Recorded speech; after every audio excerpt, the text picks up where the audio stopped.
யாழ்ப்பாண பல்கலைக்கழகத்தின் 11வது துணைவேந்தராக சிரேஷ்ட பேராசிரியர் திருநாவுக்கரசு வேல்நம்பி தனது கடமைகளை இன்று காலை பொறுப்பேற்றார். நீங்கள் இப்போது கௌபே வழியாக ஆன்லைனில் போக்குவரத்து அபராதங்களை செலுத்த முடியும்.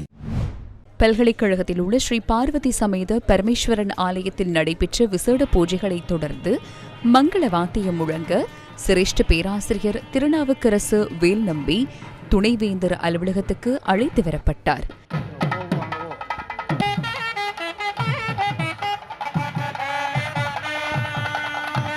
இதனையடுத்து சிரேஷ்ட பேராசிரியர் திருநாவுக்கரசு வேல்நம்பி உத்தியோகபூர்வ ஆவணத்தில் கையெழுத்திட்டு தனது கடமைகளை பொறுப்பேற்றார். நிகழ்வில் பல்கலைக்கழகத்தின் முன்னாள் துணைவேந்தர், பதிவாளர், பீடாதிபதிகள், பேரவை உறுப்பினர்கள், பல்கலைக்கழக சமூகத்தினர் உள்ளிட்ட பலர் பங்கேற்றிருந்தனர். யாழ்ப்பாண பல்கலைக்கழக முன்னாள் துணைவேந்தர் பேராசிரியர் சிவக்கொழுந்து ஸ்ரீ சட்குணராஜாவின் பதவிக்காலம் நேற்றுடன் நிறைவடைந்ததை அடுத்து கணக்கியலின் சிரேஷ்ட பேராசிரியரும் உயர்பட்ட படிப்புகள் பீடத்தின் பீடாதிபதியுமான பேராசிரியர் திருநாவுக்கரசு வேல்நம்பி துணைவேந்தராக நியமிக்கப்பட்டிருந்தார்.